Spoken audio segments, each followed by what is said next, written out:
Estamos en vivo. Muy buenos días para todos. Bienvenidos al Club de Revistas de los Servicios de Medicina Interna de la Universidad del CES y de la Universidad Pontificia Bolivariana. El día de hoy, como es costumbre, vamos a abordar un tema de particular importancia para la práctica reumatológica. El día de hoy, el doctor Carlos Jaime Velázquez Franco, que es jefe del programa de reumatología y profesor titular del programa de reumatología de la Universidad Pontificia Bolivariana, se excusa, pues no nos puede acompañar.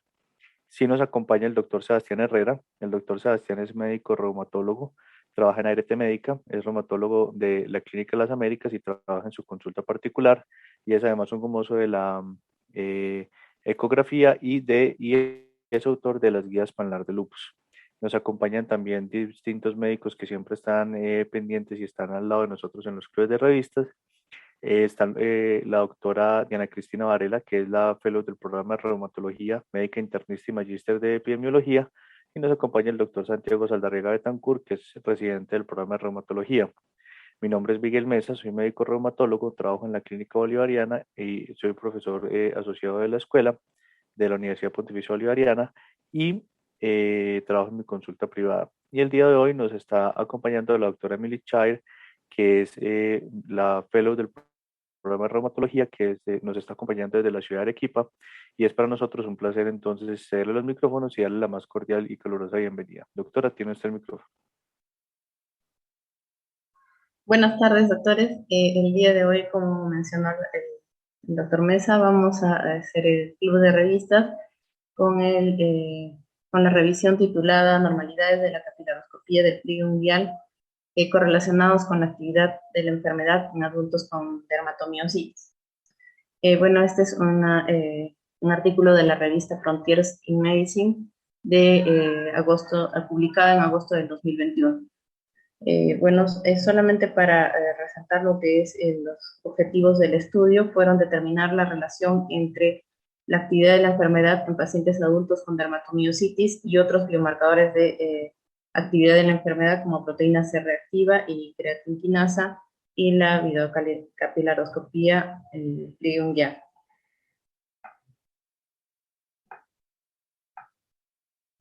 En cuanto a la introducción del artículo, la dermatomiositis es una miopatía inflamatoria idiopática que está caracterizada por debilidad muscular y hallazgos cutáneos característicos. El diagnóstico de la dermatomiositis va a estar basado en hallazgos clínicos complementados con anticuerpos específicos de miositis, elevación de enzimas musculares como la creatinquinasa, biopsia muscular y o imagenología. El seguimiento de la respuesta al tratamiento va a seguir siendo un desafío, ya que ninguna medida por sí sola va a ser capaz de capturar la actividad global de la enfermedad.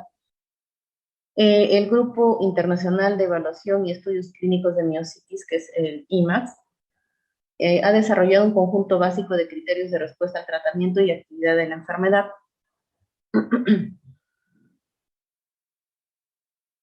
Entonces, en estos criterios lo que se va a monitorizar es la respuesta al tratamiento, en gran medida va a ser clínico y con inclusión también de la evaluación de enzimas musculares y otros biomarcadores. Sin embargo, la relación entre la actividad de la enfermedad y las enzimas musculares no va a estar firmemente establecida. Y por lo tanto se le va a asignar un peso bajo en los criterios de respuesta al tratamiento. Por lo tanto, la ausencia de un marcador confiable y fácilmente disponible de la actividad de la enfermedad va a seguir siendo una brecha significativa para evaluar la actividad de la enfermedad en la dermatomiositis. Entonces, para hablar rápidamente de la patogenia de la dermatomiositis, está impulsada por una vasculopatía de pequeños vasos en el que va a haber una inflamación perivascular que va a conducir a una reducción en la densidad de los capilares, lo que da como resultado una isquemia tisular y dilatación de los capilares restantes. Estos cambios van a estar presentes tanto en el músculo como en otras áreas, como por ejemplo el pliegue unguial, donde puede verse más fácilmente. Ahora, la videocapilaroscopía del pliegue unguial va a ser una herramienta que va a visualizar directamente los cambios en los microvasos asociados con enfermedades del tejido conectivo. Esta detección de estas anormalidades va a sugerir un rol clínico tanto en el diagnóstico como en el pronóstico, sobre todo en los pacientes con esclerosis sistémica y en pacientes con fenómeno de Raynaud que van a estar asociados a otras etiologías inflamatorias. Bueno, si bien estos cambios microvasculares van a estar establecidos en la dermatomiositis, el rol de la videocapilaroscopía en la monitorización de la actividad de la enfermedad en adultos con dermatomiositis todavía no ha sido establecido. En este estudio, lo que se va a realizar un análisis prospectivo de los hallazgos de la videocapilaroscopía y la actividad en la enfermedad en adultos con dermatomiositis. Los métodos. La población de estudio, los participantes en el estudio fueron prospectivamente involucrados en una clínica reumatológica en Edmonton, Canadá. Estos participantes cumplieron los criterios de clasificación ACR regular de dermatomiositis de 2017 y todos estos pacientes fueron evaluados con autoanticuerpos específicos para miositis. Ahora, el síndrome de sintetasa se va a reconocer que es como una entidad clínica con enfermedad pulmonar intersticial rápidamente progresiva. Por lo tanto, para estudiar la dermatomiositis como una entidad aislada, esta entidad ha sido excluida del estudio. Los pacientes que tenían anticuerpos antisintetasa positivos se excluyeron del estudio y estos pacientes, los pacientes que fueron involucrados en el estudio, se sometieron a evaluaciones clínicas y videocapilaroscópicas simultáneas en el momento de la evaluación. También estos pacientes fueron evaluados, tuvieron una evaluación posterior después de 9 a 15 meses. Todos los pacientes recibieron terapia inmunosupresora por su médico reumatólogo de cabecera. La videocapilaroscopía de lingual. Las imágenes fueron capturadas utilizando un videocapilaroscopio de 200X por un reumatólogo entrenado. Los parámetros de la videocapilaroscopía se registraban de la siguiente manera. En primer lugar, se evaluó lo que es la densidad capilar media, que son el número de capilares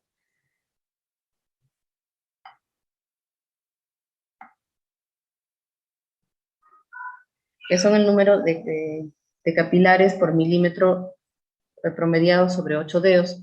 También se evaluó el diámetro capilar apical en micras y las microhemorragias, que son el número de hemorragias por dedo promediados sobre 8 dedos.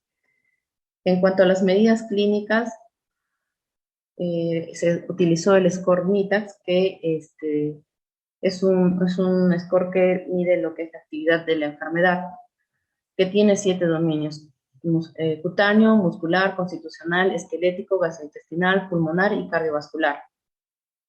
Ahora, cada uno de estos dominios va desde 0 a 9 y el score total reportado va a ser en un rango de 0 a 63. Ahora, el score asignado a un dominio va a integrar tanto la gravedad de las manifestaciones actuales de la dermatomiositis como sus mejorías o exacerbaciones relativas durante las 4 semanas siguientes. Un score de 3 o más en un solo dominio generalmente va a indicar la intención a tratar, que sería la terapia inmunosupresora. La determinación del MITAX se realizó al mismo tiempo que la adquisición de imágenes de la videocapilaroscopía por un solo observador. Ahora, la actividad de la enfermedad se consideró presente cuando hay alguno de estos dominios, o cuando hay uno o más de estos dominios. En cuanto a los métodos estadísticos, los cambios en los parámetros clínicos fueron, los parámetros entre las dos evaluaciones fueron analizados con el rango de Wilcoxon y el test exacto de Fisher. Las relaciones longitudinales entre los parámetros clínicos fueron analizados con un modelo de regresión mixta lineal y una serie de regresiones individuales que correlacionaron los parámetros utilizados. Los resultados. Se obtuvo las características basales de los pacientes, en el que 15 pacientes fueron inscritos prospectivamente, y estos los vamos a ver en esta tabla, en la tabla 1.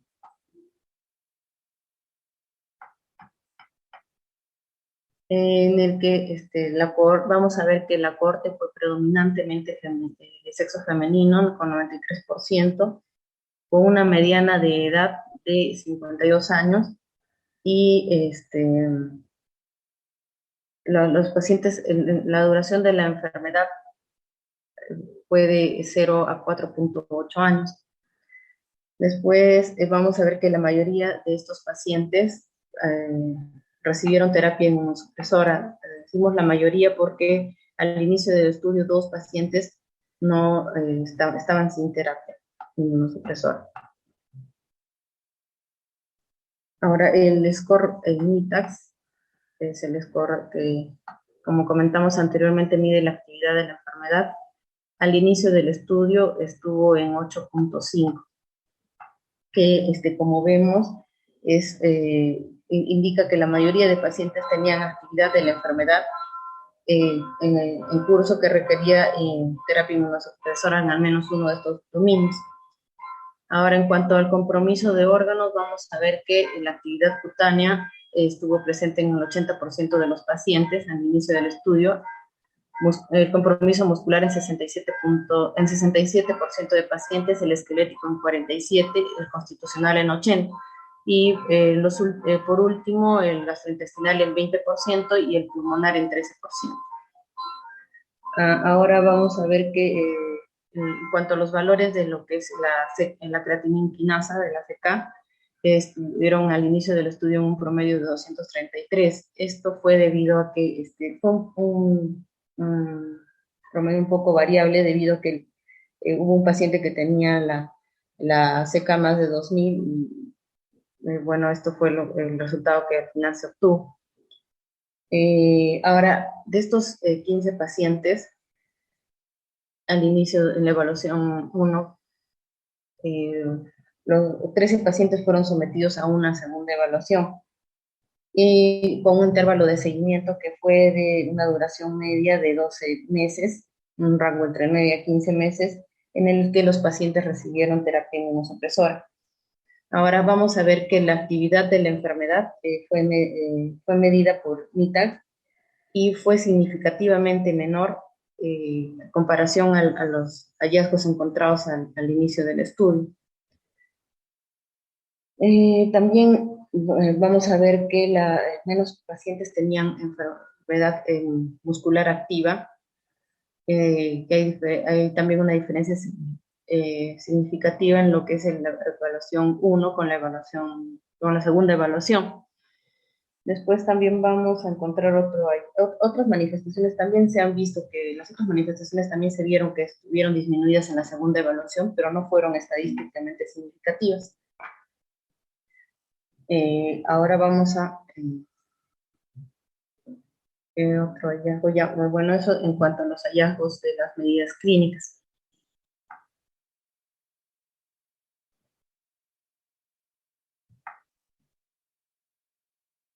Ahora, en cuanto a los hallazgos de la biocapilaroscopía del pliegue unguial, vamos a ver que las anormalidades de la biocapilaroscopía fueron detectadas en la mayoría de los pacientes en la evaluación inicial, como vemos en la tabla 1, en el que la densidad capilar estuvo disminuida en el 80% de los pacientes, y las microhemorragias también estuvieron presentes en el 80% de los pacientes. Hubo presencia también de capilares gigantes o capilares dilatados, y también vamos a hacer la comparación entre el inicio al seguimiento que se le realizó a los pacientes, en el que las pocas anormalidades en la biocapilaroscopía fueron encontradas. Las que fueron significativas fueron las de la densidad capilar y las de la dilatación capilar. Las microhemorragias tuvieron también una disminución, pero esta no fue clínicamente significativa. Ahora también vamos a ver en la figura 1 las imágenes de la biocapilaroscopía en 3 pacientes representativos, ¿no? Que durante las evaluaciones también se ve entre paréntesis lo que son los anticuerpos los anticuerpos específicos que fueron detectados. Entonces, los hallazgos anormales incluyeron la presencia de capilares dilatados, como se puede ver en la figura A y en la D, microhemorragias en la A y en la C, las microhemorragias, y la densidad capilar disminuida en la A y en la D, en la figura A y D. En la E y en la F hay anomalías que no son evidentes ni son graves. Ahora, la correlación entre la actividad de la enfermedad. Entonces, se analizaron la asociación entre la actividad de la enfermedad de la dermatomiositis medida por el MITAX con varios parámetros clínicos sobre el curso de 2 evaluaciones consecutivas. Entonces, vamos a ver que en la figura 2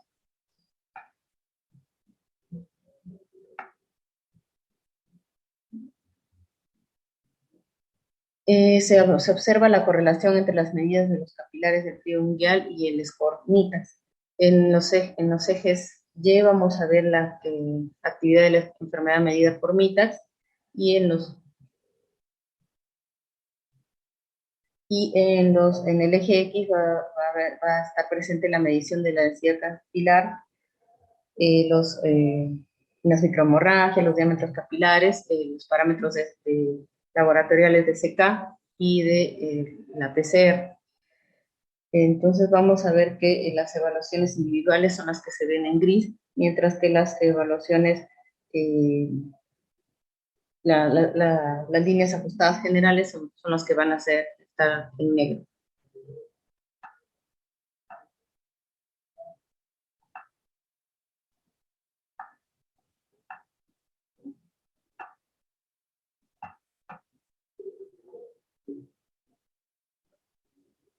Ya. Entonces,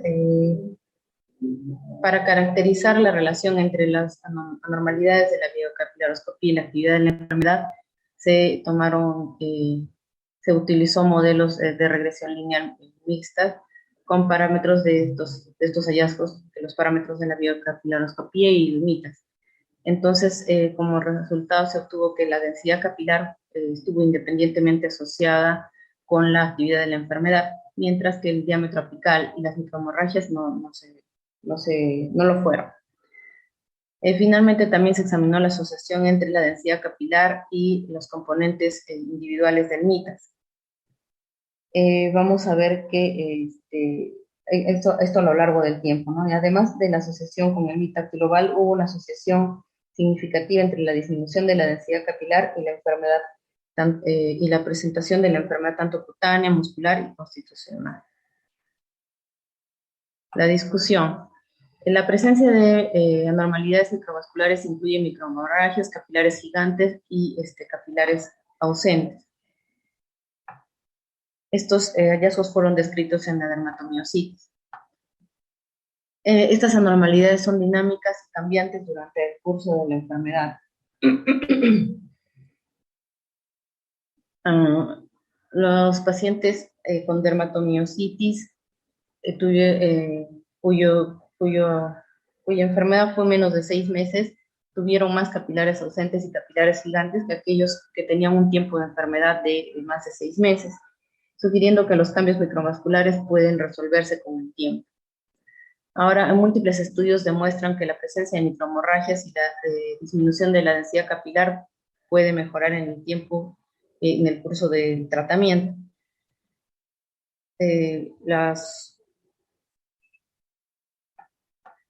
Dado que las vasculopatías de los pequeños vasos, tanto en la enfermedad clínica como en las anormalidades de la biocapilaroscopía en la dermatomiositis,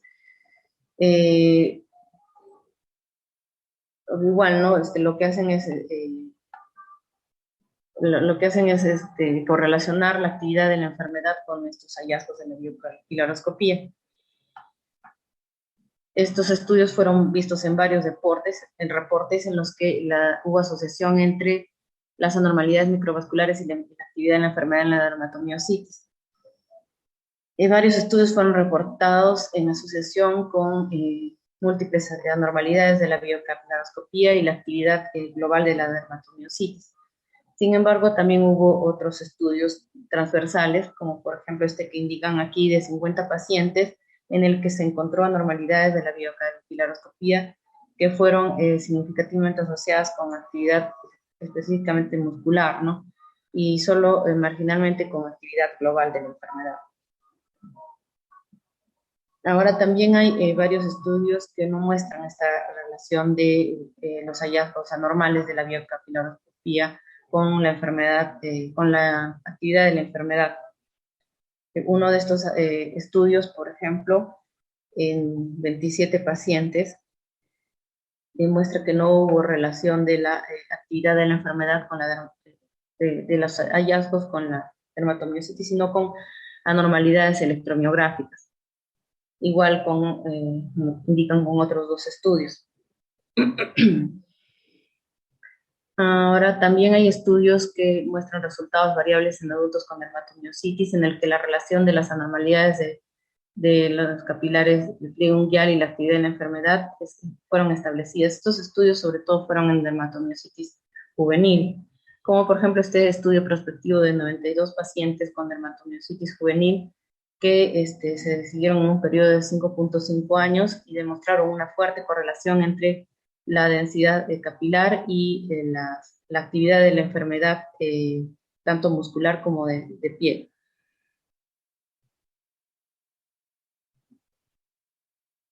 Estos hallazgos, por ejemplo, sí fueron congruentes con el análisis de este estudio, debido a que también hay una correlación, ¿no?, en el tiempo de estos parámetros.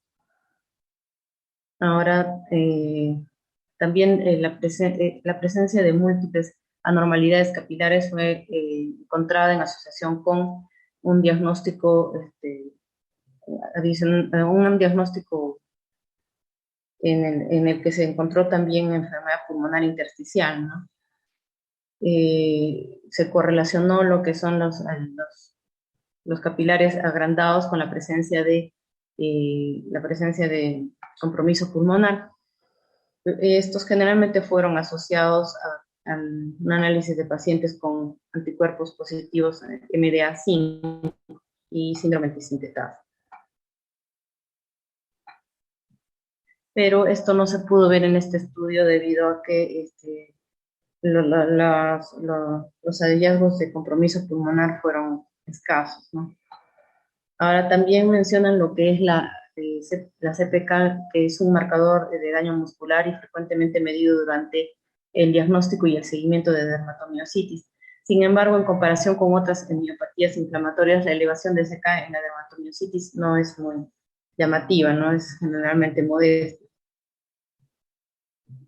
Y también ha habido una asociación con este anticuerpo MDA5. La elevación de la CPK en la dermatomiositis todavía no se conoce, no es desconocida en el impacto de la edad, el sexo y la etnia. Ahora, la CPK también muestra correlación moderada con la actividad de la enfermedad y está incluida en este score IMAX de actividad de la enfermedad, pero no representa otras manifestaciones, y su utilidad como biomarcador de enfermedad, como marcador de actividad de enfermedad global en la dermatomiositis todavía es desconocido. Durante la creación de los criterios de la ACR regular del 2016, el consenso de expertos considera que la elevación de enzimas musculares puede ser significativa, junto con las evaluaciones globales de la enfermedad, la evaluación global del paciente, el HAC, los test manuales musculares y las manifestaciones extramusculares. Ahora, en este estudio, la CPK no se correlacionó con la actividad de la enfermedad. Todos los pacientes, la mayoría de pacientes tuvieron unos niveles de CPK normales, incluyendo aquellos que tenían una enfermedad muscular activa.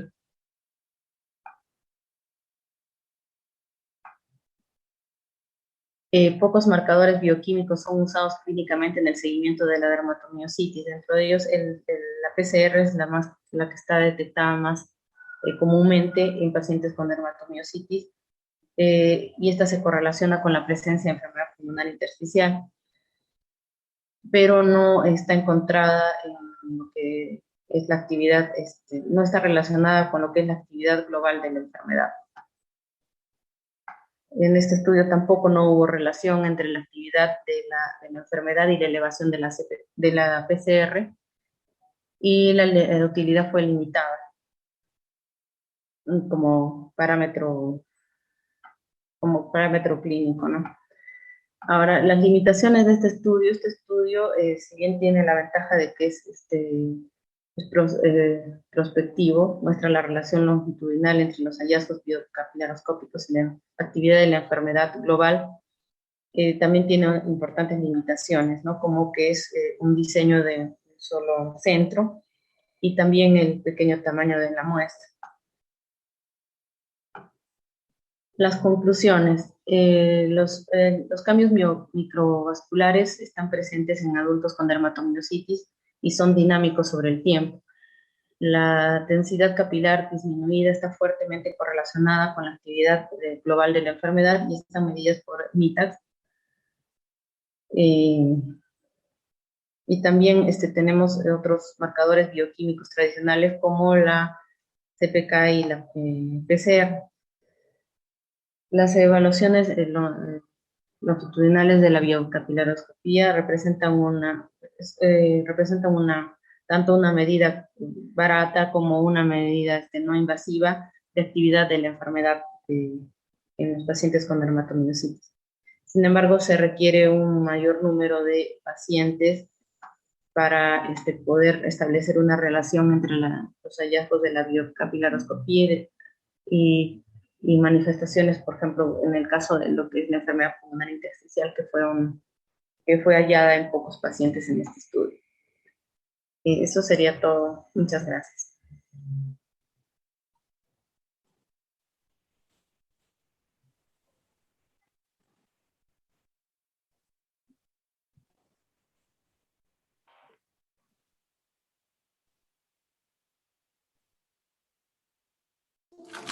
Muy bien. ¿Me escuchan? Sí, doctor. Ok. Entonces, digamos que al momento de de analizar estos artículos, hay que tener una cosa en cuenta en el punto de vista de capilaroscopio.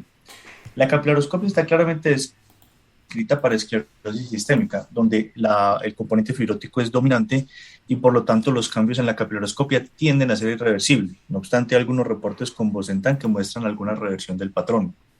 Entonces, uno puede tener grado de actividad o de progresión del daño vasculopático en el tiempo, que se ve en los patrones temprano, activo y tardío, y grado del daño vasculopático, que se ve en hemorragias. Por lo tanto, la verdadera actividad vasculopática en esclerosis sistémica usualmente tiende a estar más asociada al grado de hemorragias. Distinto a lo que pasa en los pacientes con miopatías inflamatorias, especialmente el antisintetasa y la dermatomiositis, que tienen un componente vasculopático importante, y de hecho, como dijo la doctora, cuando uno ve las biopsias tienen un depósito de linfocito CD4 perinicial perivascular con células B que hablan de una vasculopatía.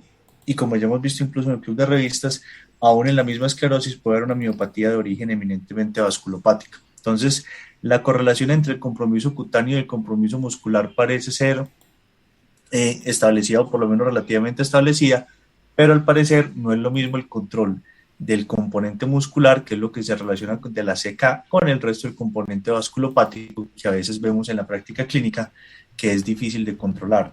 Yo no sé, al doctor Sebastián le pregunto, porque a mí me da la impresión de que uno muchas veces logra controlar el músculo, pero la piel por lo menos es a veces difícil de llevar como a buen término. Piel a veces es muy refractario y uno nunca sabe hasta dónde tiene que llegar en inmunosupresión para piel. Y el problema es que muchas veces nos gusta poner antimalárico, entonces empieza también la ocronosis del antimalárico y se van mezclando las secuelas de la dermatomiositis más el daño que uno está haciendo con el antimalárico. Pero hasta dónde llega uno, hasta dónde hay que empujar solamente por piel es una pregunta muy difícil, porque piel no amenaza vida, pero piel impacta mucho en calidad de vida.